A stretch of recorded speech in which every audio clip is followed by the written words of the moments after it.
하나님께서 오늘 우리에게 주신 말씀은 요엘서 1장 1절에서 12절까지 말씀입니다. 이 말씀의 제목은 여호와의 날과 공동체적인 구원입니다. 여호와의 날과 공동체적인 구원입니다. 요엘이란 선지자가 우리에게 하나님의 말씀을 전해 주었습니다. 하나님의 성령으로 감동되어서 이 말씀을 전해 주었습니다. 오늘 우리가 읽은 본문은 1장 1절부터 12절까지이지만 말씀을 이 본문에 국한해서 여러분과 나누기보다 요엘서 전체에 대한 말씀을 여러분과 나누기를 원합니다. 요엘서가 짧게 되어 있기 때문에 묵상 순서에 따라서 저희가 묵상을 하면 거의 일주일 만에 이 요엘서가 끝이 나기 때문에 아마 다음 주일에는 또 다른 말씀을 여러분에게 전해야 될 것 같아서 요엘서 전체적으로 오늘 말씀을 전하려고 합니다.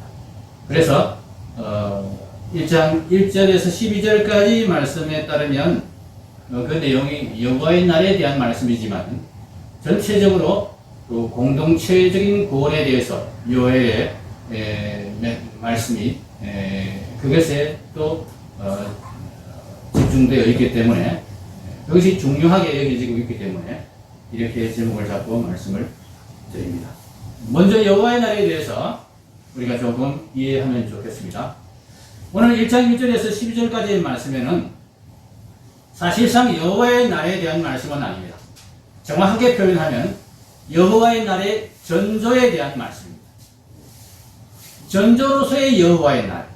진짜 여호와의 날은 아직 오지 않았지만 그 여호와의 날이 오면 이런 일들이 일어나게 되고 이런 상황이 벌어질 것이다.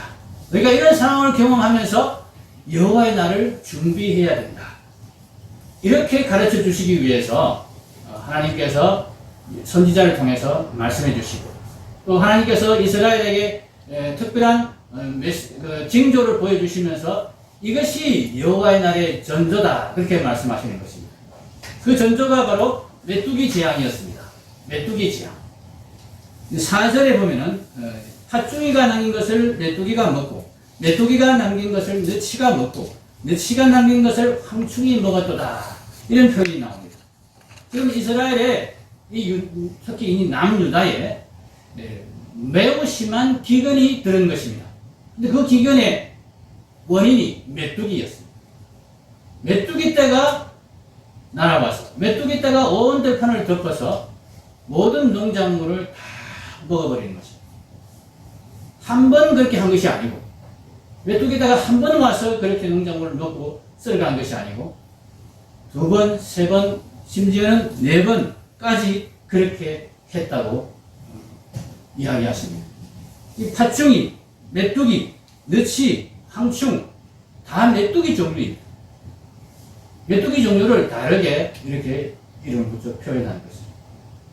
메뚜기가 날아와서 곡식을 다 먹어버려요. 한 번도 아니고 두 번도 아니고 네 번, 다섯 번 그렇게 하니까 들판에 곡식이 남아있지를 않습니다. 포도주가 다 떨어졌습니다. 무화과나무가 말갛게 벗겨서 그렇게 껍질까지 다 버려질 정도로 그렇게 온 나라가 황폐해졌습니다. 어느 정도냐?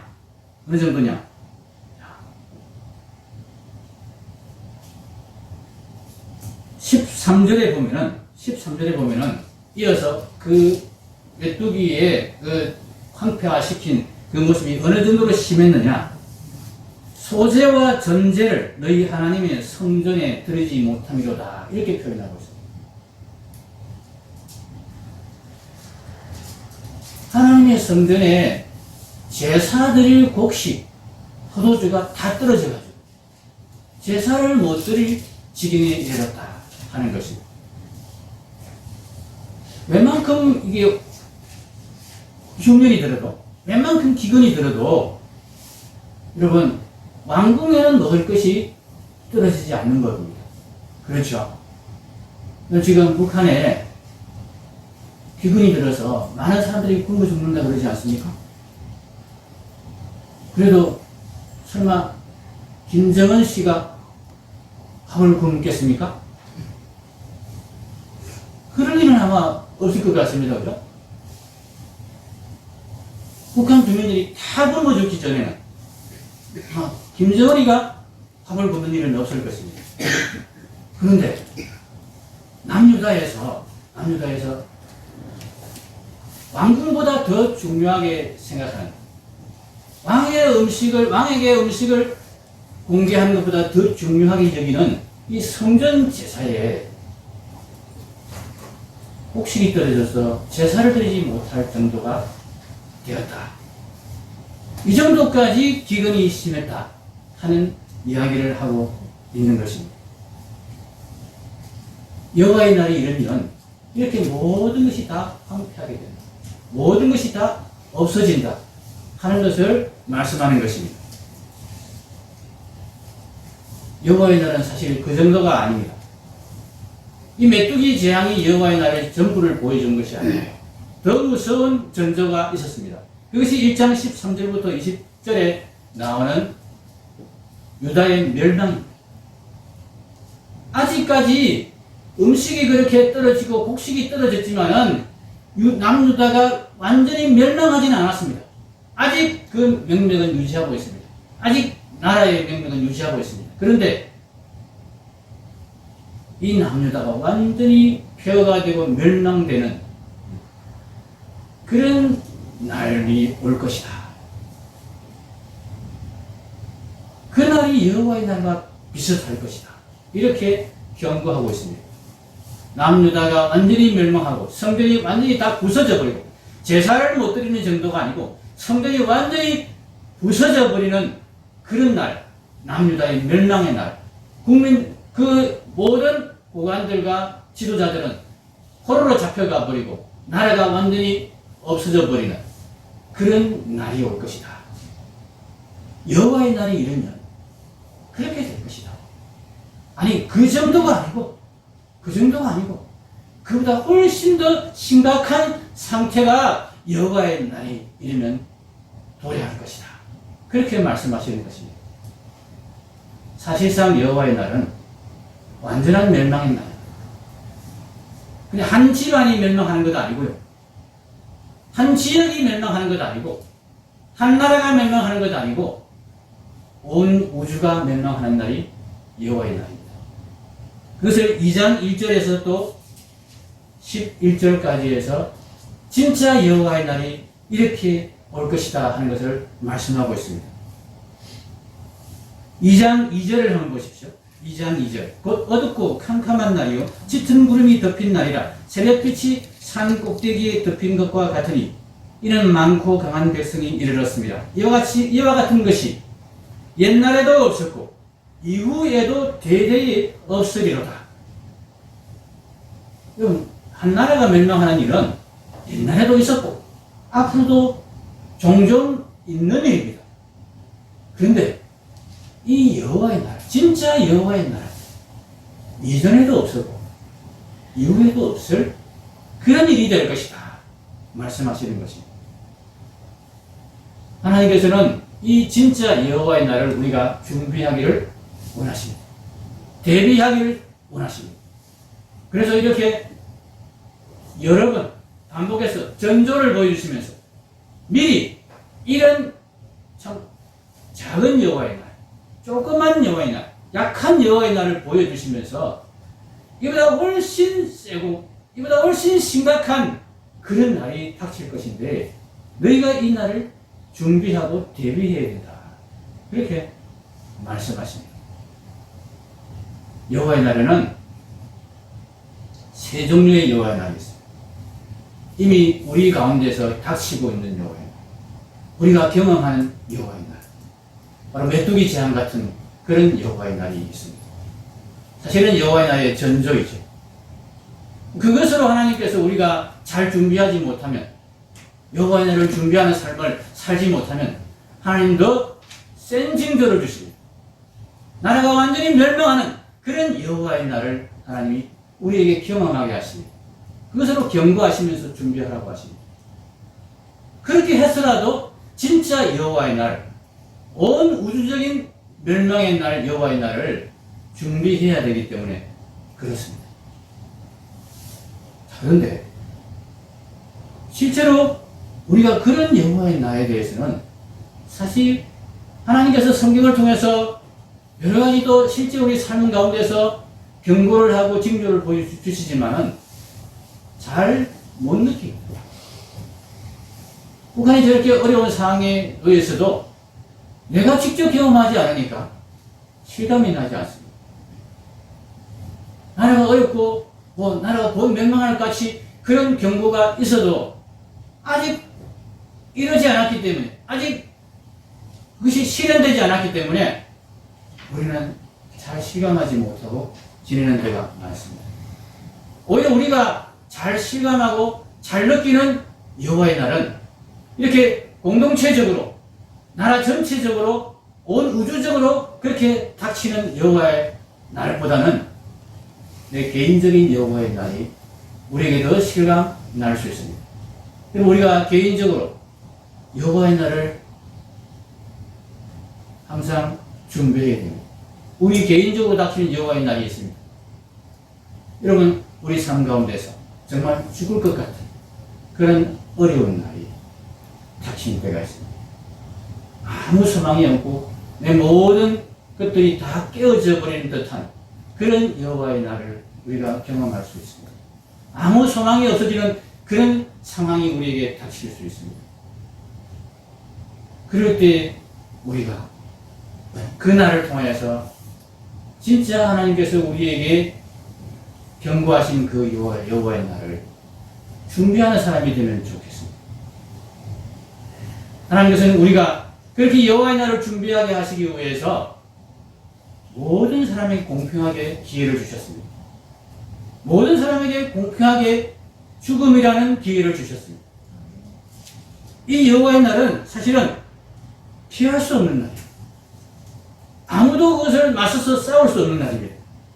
그 이야기가 피할 수 없는 날이다. 2장 3절에, 2장 3절 마지막 부분에 이렇게 나옵니다. 그것을 피한 자가 없도다. 예, 여호와의 날에 진짜 모습이 이런 것입니다. 피할 수 없습니다. 그리고 메뚜기 재앙은 피할 수 있습니다. 인간이 노력하고 왕궁에 있고 많이 쌓아놓은 것이 있으면 혹시 피할 수 있습니다. 그런데 여호와의 날은 피할 수 없습니다. 우리 개인적으로 닥치는 여호와의 날 중에 피할 수 없는 것이 있죠.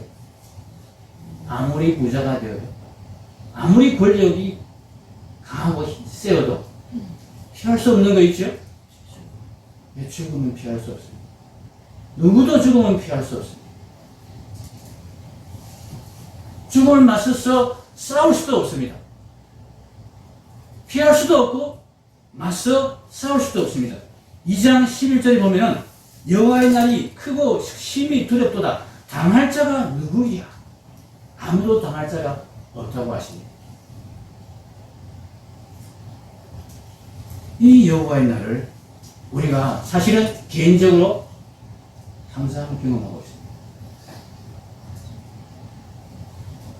그러지 않은 분들도 있겠지만 여러분들이 대부분이 아마 죽음에 대해서 한두 번쯤은 생각해 보셨을 것입니다. 죽음에 대한 두려움이 전혀 없는 사람이 누가 있겠습니까? 지금은 믿음이 단단해져서 혹시 두려움이 없을지라도 예전에 우리의 믿음이 약했을 때 우리가 죽음에 대해서 두려워합니다. 혹은 지금도 여전히 두려운 마음으로 이 죽음을 바라보는 그런 상태에 우리가 놓여 있을 수 있습니다. 그런데 그것이 여러분 하나님께서 우리에게 주시는 복입니다. 닥칠 수밖에 없는 일입니다. 피할 수 없는 일입니다. 그리고 당할 수도 없는 일입니다. 그 죽음의 날을 우리 모두에게 주셔서 그러면 도대체 우리가 이것을 어떻게 준비해야 되는가?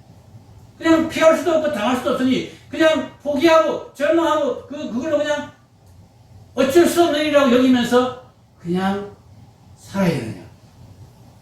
하나님께서는 우리에게 그렇게 말씀하시지 않습니다. 피할 길이 있다고 말씀하십니다. 너희로서는 피할 수 없지만 내가 너희를 피하게 해주겠다고 말씀하십니다. 그 길을 우리가 하나님의 말씀을 통해서 찾아가는 것이 우리가 예수님 믿는 일이고 우리가 구원의 길을 찾는 것입니다. 그런데 문제가 있습니다. 이 여호와의 날을 준비하라고 말씀을 하시고 여호와의 날에 대해서 계속 성경을 통해서 우리에게 말씀하시는데 구약과 신약을 막론하고 이 여호와의 날에 대해서 계속해서 말씀하십니다. 마지막 날 종말에 대해서 계속 말씀하십니다. 그런데 이 말씀이 주로 물론 죽음에 대한 경고도 우리에게 하나님 말씀을 하십니다. 그런데 주로 이 여호와의 날 종말에 대해서 말씀하실 때 어떤 종말에 대해서 말씀하시는가? 개인적인 종말에 대해서 경고하시지 않고 이렇게 공동체적인 종말, 온 나라가 멸망하는 종말, 온 세계와 우주가 멸망하는 그 종말이 반드시 온다는 그 경고를 계속해서 우리에게 주신다는 이야기입니다. 사실 저는 이 경고를 계속 받으면서도 말씀을 통해서 그 경고를 계속 읽으면서도 그것이 그렇게 실감나지 않았습니다. 차라리 더 실감나는 여호와의 날 종말은 저 개인의 종말, 죽음이었습니다. 죽음이 더 두려웠습니다. 제가 죽는 게 무서워서 불면증에 걸렸다고 제가 여러 번 말씀을 드렸죠. 우주가 종말이 있다고 떠나가고 그건 당장 내일 닥칠 일처럼 여겨지지 않는 겁니다. 그럼 지구가 멸망한다. 내일 멸망할까요? 내일 멸망할 지구가 내일 없어질 가능성이 얼마나 될까요? 대한민국이 멸망한다. 내일 당장 대한민국이 멸망할 가능성이 얼마나 될까요? 정말 멸망한다 할지라도 그것이 실감이 그렇게 날까요? 누가 그렇게 말하면 그럼 그것 때문에 막 마음이 졸여지고 걱정이 되고 그렇게 되겠습니까? 조금 의심은 나겠죠. 근데 그렇게 실감나지 않습니다. 그런데 여러분, 내가 내일 죽을 수 있다 이런 생각을 하게 되면 여러분 조금 실감나지 않습니까? 여러분 중에 내일 내가 100% 사라질 거다. 나는 내일까지는 절대 안 죽어. 그렇게 자신할 수 있는 사람이 누가 있습니까? 한 분 계시네요. 네, 대단하십니다.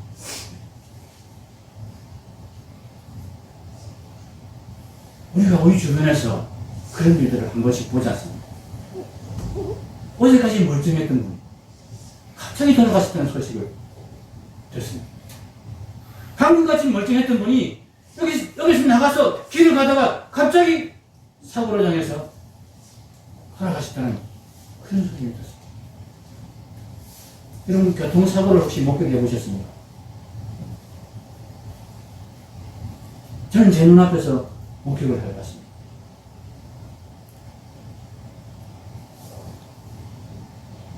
달려오는 택시에 사람이 치여가지고 나르는데요. 하늘을 붕 땅에 떨어졌는데 마치 개구리가 그냥 패대기 치들인 것처럼 그렇게 사람이 사정시에 땅바닥에 패대기 치는 그 모습을 보았습니다. 방금 조금 전까지는 씩씩하게 잘 걸어가던 사람이 바로 눈앞에서 그런 모습을, 그런 상황을 당하는 것을 보았습니다. 바로 내 앞에 있던 사람이 그렇게 당하는 것을 보았습니다. 그게 내일이 되지 않는다는 보장이 없습니다. 우리의 종말은 언제든지 우리 개인적인 종말은 언제든지 일어날 수 있는 일이에요. 그럼 이 개인의 종말과 온 우주의 종말이 사실은 다른 것이 아닙니다. 그럼 우리가 죽음을 당하게 되면 그 시간부터 우리의 시간은 정지합니다. 우리의 시간은 정지됩니다. 여러분, 잠을 자고 일어난 것을 한번 생각해 보십시오. 그럼 잠을 자는 동안 여러분 시간 감각이 있습니까? 잠깐 잤다고 생각했는데 몇 시간이 지나 있죠? 잠깐 눈을 감았다 떴는데 몇 시간이 지나 있습니다. 반대의 경우도 있습니다. 꿈속에서 온갖 일을 다 겪고 수년간 막 생활을 하고 지냈는데 눈을 떠보니까 잠깐 졸았어요. 잠깐 존 사이에 꾼 꿈이 그렇게 긴 꿈을 꾸게 되는 경우도 있습니다. 예수님께서 죽음의 상태를 자는 것과 같이 말씀하셨습니다. 잔다. 우리가 죽어 있는 동안에는 우리에게 시간이 없어집니다. 우리가 죽고 나서 다시 눈을 뜰 때에 그 사이에 100년이 흘렀던, 그 사이에 1000년이 흘렀던, 그 사이에 만년이 흘렀던, 수십만 년이 흘렀던, 우리는 눈을 뜨는 순간 방금 죽었는데 어떻게 된 거지? 세상이 바뀌어 있네. 어떻게 바뀌어 있습니까? 이 세상은 종말을 맞아 없어지고 새로운 세상, 새로운 나라, 하나님 나라가 거기에 딱 준비되어 있을 것입니다. 네. 이 여호와의 날은 우리가 죽는 순간 바로 그 여호와의 날이 도래하는 것입니다. 죽었다가 눈을 뜨는 순간 여호와의 날은 이미 이루어져 있을 것입니다. 그래서 이 여호와의 날을 우리가 준비하는 것은 우리의 죽음을 준비하는 것과 똑같습니다. 우리가 죽는 순간이 여호와의 날이 이루어지는 순간입니다. 우리가 죽는 순간이 바로 세상의 종말이 일어나는 순간입니다. 세상의 종말은 따로 있지 않습니다. 분명히 따로 있습니다. 하나님께서 그 세상의 종말을 분명히 경고하십니다. 세상의 종말에 이런 일이 있을 것이고 이렇게 온 세상이 다 없어지고 새로운 나라 새 땅을 내가 그때에 다시 만들 것이다 말씀하셨습니다. 그런데 그때가 언제냐? 수백 년, 수천 년 후가 아닙니다. 수십만 년 후가 아닙니다. 바로 그때가 내일이 될 수 있습니다. 왜냐하면 나의 죽음이 내일 일어날 수 있기 때문에. 그러면 이렇게 경고해 주시고 너희 죽음이 내일 이룰 수 있으니까 너는 여호와의 날을 준비해야 된다. 이렇게 말씀해 주시면 우리가 좀 더 실감 있게 여호와의 날을 준비할 수 있을 것 같은데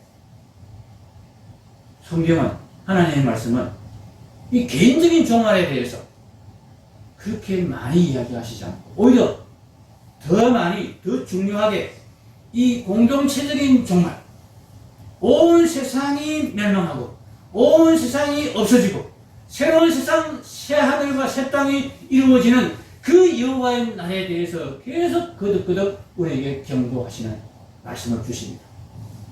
왜 그렇게 하실까? 예, 이것이 중요하기 때문에 이 공동체적으로 이루어지는 여호와의 날, 이 여호와의 날이 정말 중요하기 때문에 그렇게 하시는 것입니다. 그리고 우리가 개인적으로 하나님께 무릎을 꿇고 예수님을 믿습니다. 그런데 부름을 받을 때는 우리가 개인적으로 부름을 받았는지 모르겠습니다. 개인적으로 우리가 하나님을 만나고 하나님의 음성을 들을 수도 있고 또 개인적으로 누구에게 전도를 받아서 내가 예수님을 믿겠다고 결심하고 예수님을 믿게 되어 설 수 있습니다. 근데 일단 예수님을 믿고 나면 우리는 개인적으로 예수님을 믿지 않습니다. 하나님과 1대1 관계가 우리에게 물론 중요하죠. 근데 그것이 예수님 믿는 일이 아닙니다. 그것에 머물러 있으면 우리는 결코 이 여호와의 날을 준비할 수가 없습니다. 하나님은 우리가 공동체적인 구원을 이루기를 원하십니다. 하나님이 우리에게 주시는 구원은 공동체적인 구원입니다. 내가 하나님 잘 믿고 내가 예수님 잘 믿어서 그냥 나 혼자 신앙생활 잘하다가 죽으면 그것으로 내가 구원을 받는 것이 아닙니다.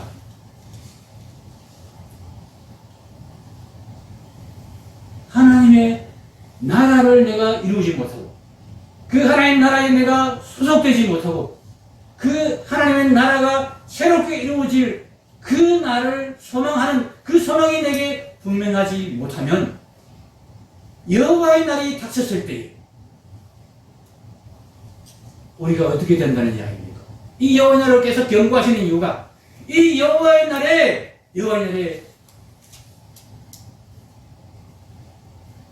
하나님이 멸망시키시는 그런 나라들이 있고 하나님이 이미 멸망하였지만 하나님이 다시 세워서 새롭게 세워 완성하시는 나라가 있다는 것을 여호와의 날에 대한 경고의 말씀 가운데서 하나님께서는 우리에게 계속해서 가르쳐 주시고 보여주십니다.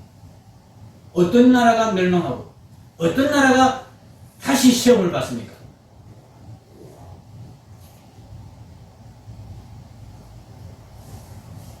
하나님의 계명을 따라서 하나님 나라의 공동체가 되고 그 공동체에 소속이 된 자들은 여호와의 날에 하나님의 나라로 다시 시험을 받습니다.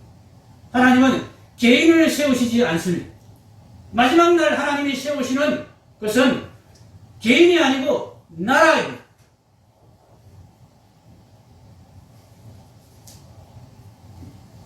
여호와의 날은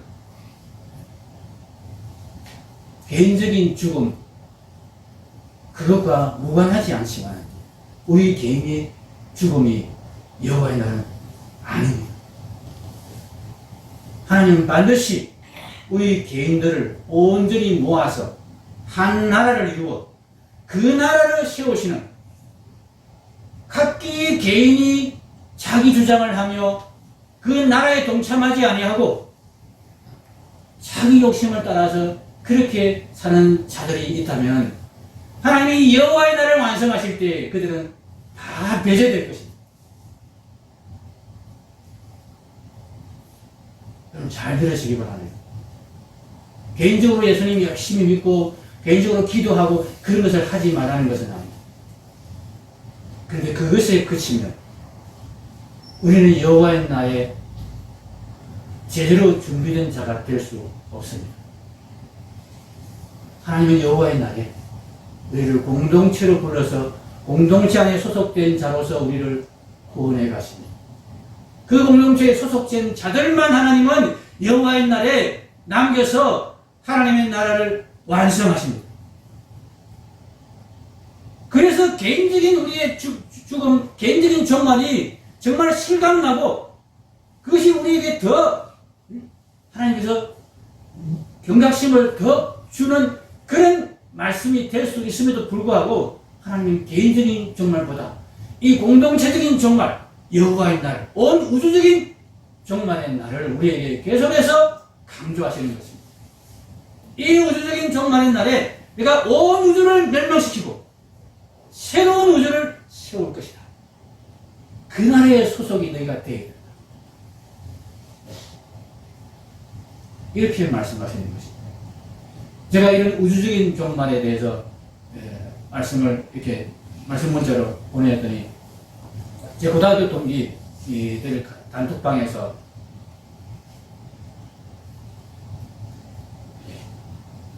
이적이가 들어왔습니다. 성경에 이 종말이 우주적인 종말이라는 근거가 어디 있느냐? 만국은 네 생각 아니냐? 이런 약간 뜻으로 확인 요청이 들어왔습니다. 제가 그래서 이 구절들을 인용해서 가르쳐 주었습니다. 마태복음 24장 29절 다 같이 한번 읽겠습니다. 그날 발람이 즉시 해가 어두워지며 달의 빛을 내지 아니하며 별들이 하늘에서 떨어지며 하늘의 권능들이 흔들리리라. 베드로후서 3장 10절. 그러나 주의 날이 도둑같이 오리니 그날에는 하늘이 큰 소리로 떠나가고 물질이 뜨거운 물에 풀어지고 땅과 그 중에 있는 모든 일이 드러나리이다. 아멘. 예.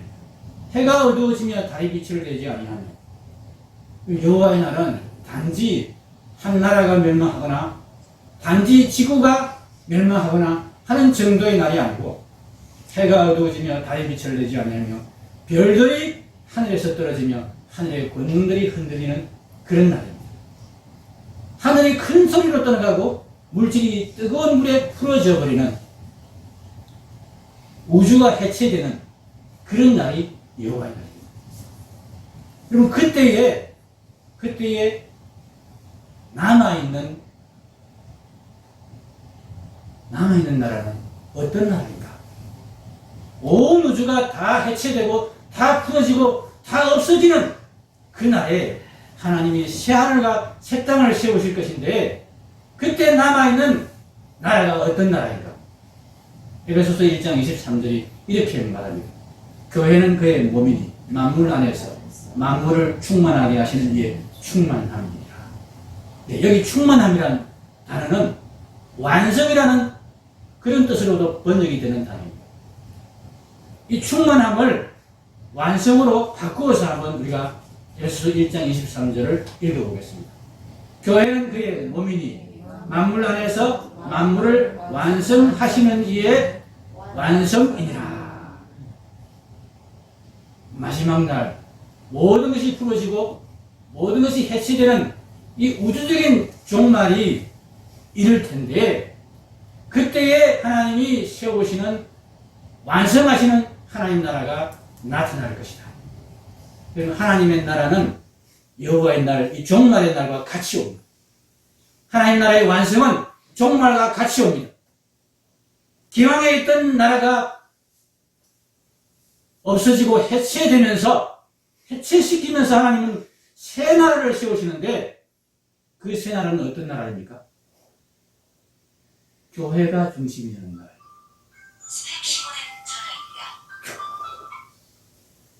여기 만물 안에서 만물을 완성하게 하시는 이의 충만함이니라. 이 말씀은 하나님 나라가 완성이 되면 종말이 이루어지면 거기에 남는 것은 오직 교회밖에 없다. 그런 말씀입니다.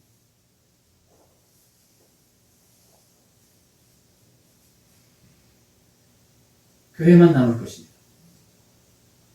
우리가 죽었다가 눈을 뜨면 남아있는 나라는, 남아있는 공동체는 교회밖에 없을 것입니다.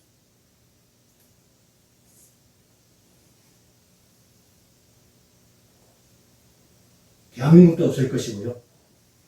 미국도 없을 것이고요. 지구도 없을 것이고요. 거기가 어떤 장소, 어떤 곳이 되었던 그 나라의 본질과 그 나라의 실체는 교회가 될 것입니다.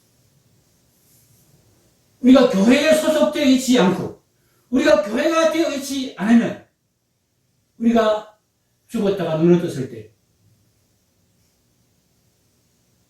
어떻게 된다는 이야기입니까? 하나님의 나라에 우리의 자리가 없다는 뜻입니다. 내가 아무리 예수를 잘 믿고 아무리 교회 열심히 다니고 아무리 교회 봉사를 많이 해도 내 자리는 없습니다. 내가 하나님께 1대1로 얼마나 많이 기도하고 하나님을 잘 섬겼다 하더라도 내가 교회 속에 있지 아니하면, 내가 교회가 되지 아니하면 마지막 날 여호와의 날이 완성이 되었을 때, 이루어졌을 때 내 자리가 없다는 뜻입니다. 여호와의 날을 준비하는 것이 무엇인지 이제 아시겠죠? 교회가 되는 것입니다. 교회가 된다는 의미가 무엇입니까, 여러분? 이제까지는 내 마음대로, 내가 하고 싶은 대로,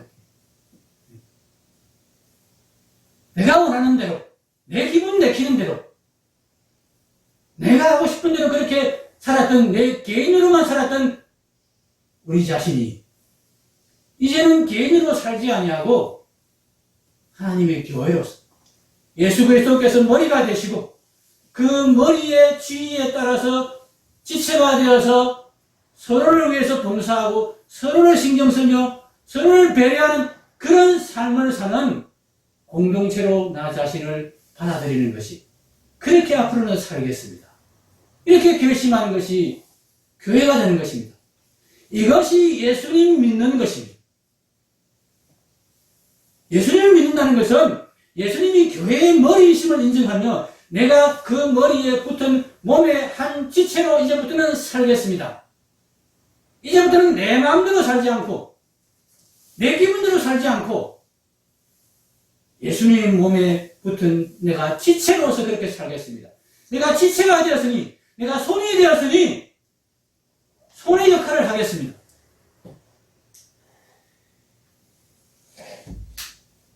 입이 요청할 때 손을 어떻게 해야 됩니까? 나 지금 움직이기 싫어. 나 귀찮아. 가만히 있어야 그렇게 하면 이 손은 내 몸에 붙은 손이 아닙니다. 내가 배가 고픈데, 빨리 음식을 먹고 싶은데, 어떻게 음식을 먹을 수 있습니까? 손과 입이 도와줘야 음식을 먹습니다. 그렇죠? 교회가 된다는 것은 이렇게 지체의 삶을 산다는 것입니다. 지금 피곤해. 손은 지금 피곤합니다. 손에 막 쥐가 나고, 손에 막, 이렇게, 손이 지금 굳어가지고 잘 움직이지 않습니다. 그럼에도 불구하고 입이 요청하면 그 불편한 손을 어떻게든 움직여서 입에 먹을 것을 넣어주는 것입니다. 왜냐하면 내 손이기 때문에. 손만으로 사는 존재가 아니고 이 몸 전체를 생각하며 몸에 붙어있는 지체로 살겠습니다. 그것이 교회 생활입니다. 그것이 예수님 믿는 생활입니다. 이렇게 우리가 예수님 믿는 사람, 교회 공동체에 속한 자가 되어 있을 때 우리가 죽고 나서 눈을 딱 뜨면 우리가 어디에 있는 것입니까? 그 새하늘과 새 땅에 우리가 소속된 자로 하나님 앞에 영접을 받을 것입니다. 너는 교회로 살았으니 너는 이 나라에 소속이 된 것이 맞다.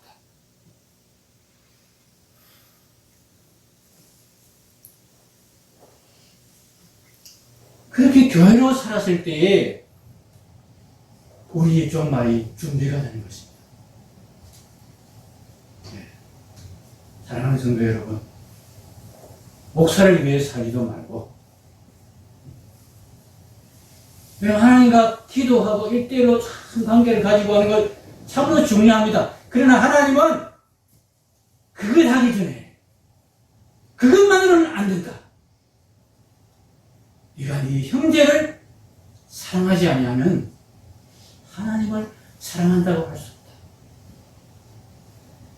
예수님을 사랑한다면서 예수님의 몸을 돌보지 않는다면 어떻게 예수님을 사랑하는 것이겠느냐.